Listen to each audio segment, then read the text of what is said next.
Chers frères dans l'épiscopat, chers prêtres religieux, religieuses, chers frères et sœurs, bonjour.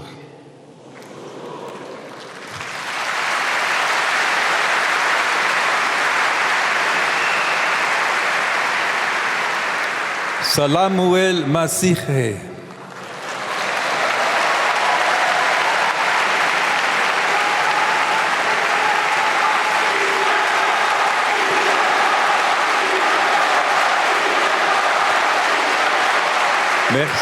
Merci. C'est avec une grande joie que je vous rencontre au cours de ce voyage dont la devise est « Heureux les artisans de paix ». L'Église au Liban, unie dans ses multiples visages, est une icône de ses paroles. Saint Jean-Paul II l'affirmait. Lui qui était si attaché à votre peuple, il disait, dans le Liban d'aujourd'hui, vous êtes responsable de l'espérance. Il ajoutait, créez là où vous vivez et travaillez une ambiance fraternelle, sans ingénuité, sachez faire confiance aux autres et soyez inventifs pour faire triompher la force régénératrice du pardon et de la miséricorde. Les témoignages que nous avons entendus, merci à chacun d'entre vous, montrent que ces paroles n'ont pas été vaines, mais qu'elles ont au contraire trouvé une écoute et une réponse. Car ici, on continue à construire la communion dans la charité. Dans les paroles du patriarche, que je remercie chaleureusement, nous pouvons saisir la racine de cette constance, symbolisée par la grotte silencieuse où Saint Charbel priait devant l'image de la Mère de Dieu. Et par ce sanctuaire de Harissa, signe d'unité pour tout le peuple libanais. En demeurant avec Marie près de la croix de Jésus, notre prière, pont invisible qui unit les cœurs, nous donne la force de continuer à espérer et à travailler, même lorsque le bruit des armes gronde aux alentours et que les exigences de la vie quotidienne deviennent un défi. L'encre est l'un des symboles contenus dans les logos de ce voyage. Le pape François l'évoquait souvent dans ses discours comme un signe de foi qui permet d'aller toujours plus loin, même dans les moments les plus sombres, jusqu'au ciel. Il disait, notre foi est une ancre dans le ciel. Notre vie est ancrée au ciel. Que devons-nous faire? Nous agripper à la corde et nous avançons, car nous sommes certains que notre vie a comme une ancre dans le ciel, sur la rive où nous parviendrons.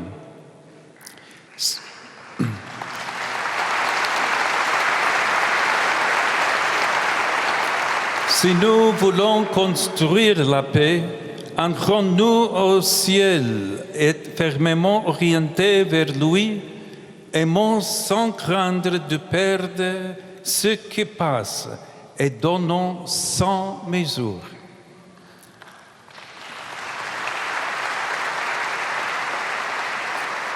L'amour grandit à partir de ses racines, solides et profondes comme celles des cèdres, et avec l'aide de Dieu, des œuvres concrètes et durables de solidarité voient le jour.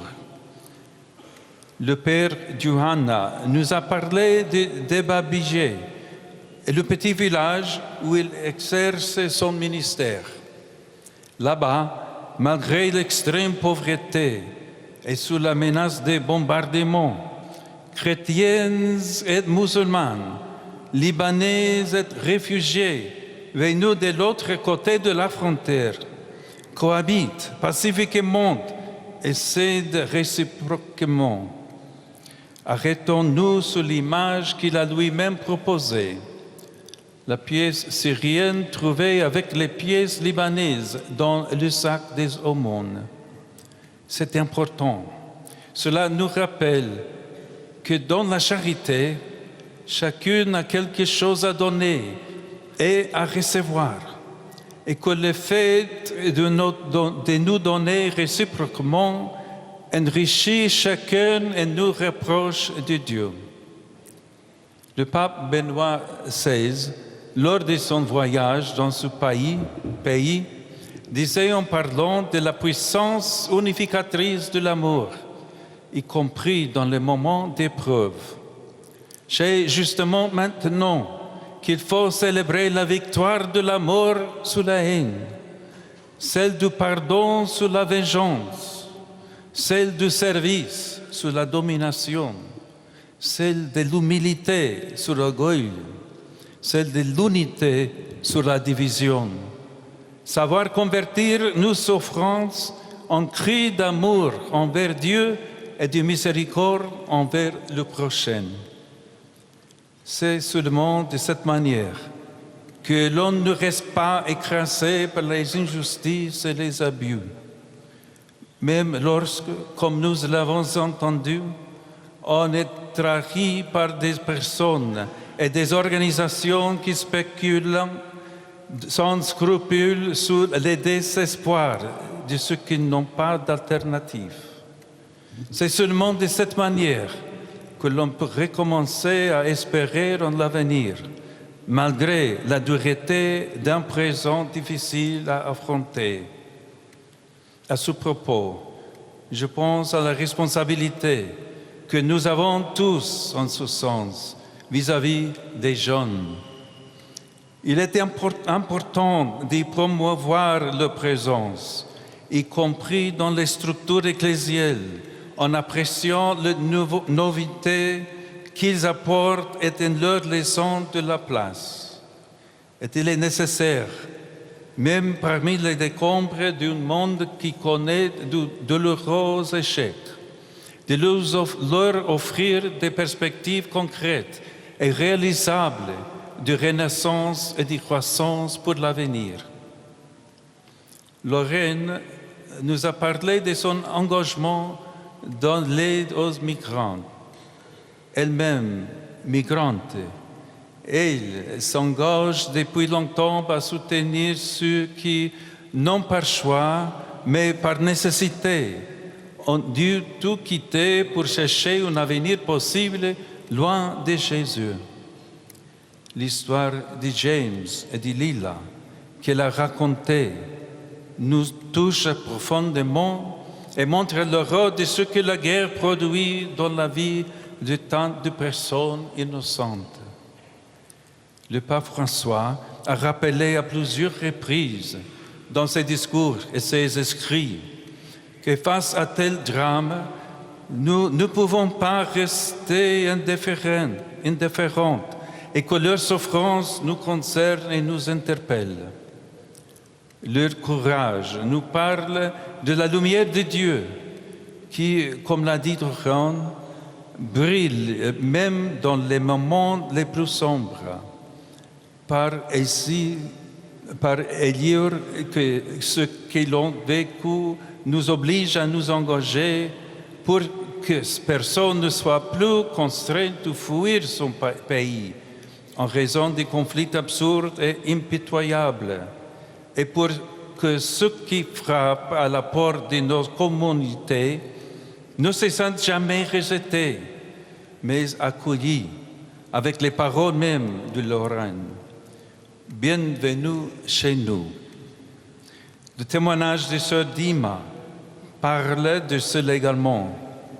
Face à l'explosion de la violence, elle a choisi de ne pas abandonner le terrain, mais de garder l'école ouverte en faisant de celle-ci un lieu d'accueil pour les réfugiés est un pôle éducatif d'une efficacité extraordinaire.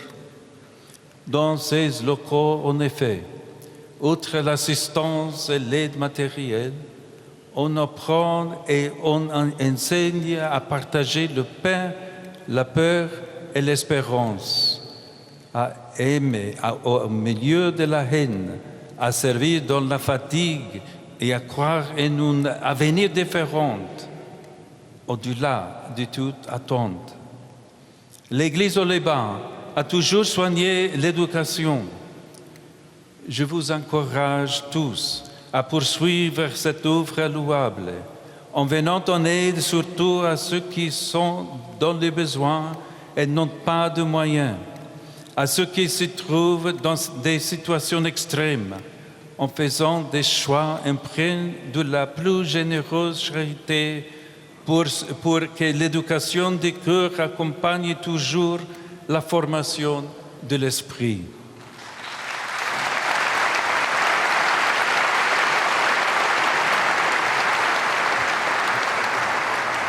Souvenons-nous que la croix est notre première école et que notre seul maître est le Christ.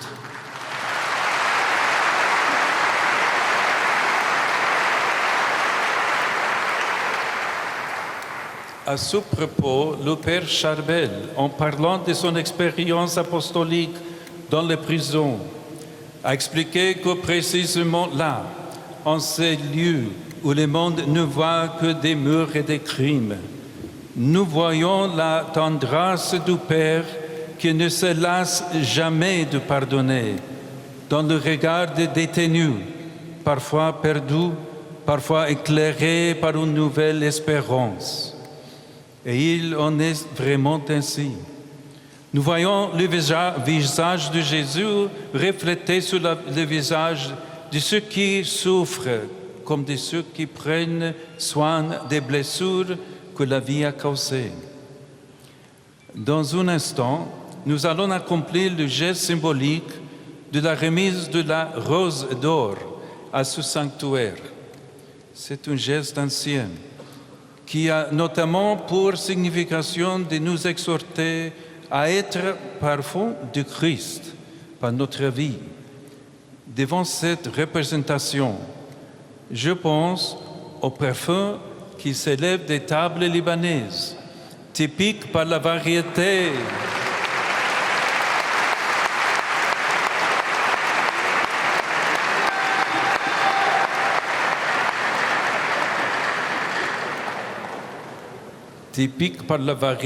des aliments et par la forte dimension communautaire du partage.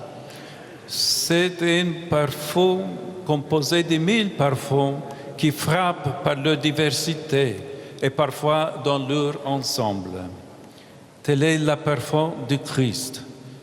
Il ne s'agit pas d'un produit cher réservé à quelqu'un qui peut se le permettre, mais il est l'arôme qui se dégage d'une table généreuse sur laquelle se trouvent nombre de plats différents et nous tous pouvons se servir ensemble.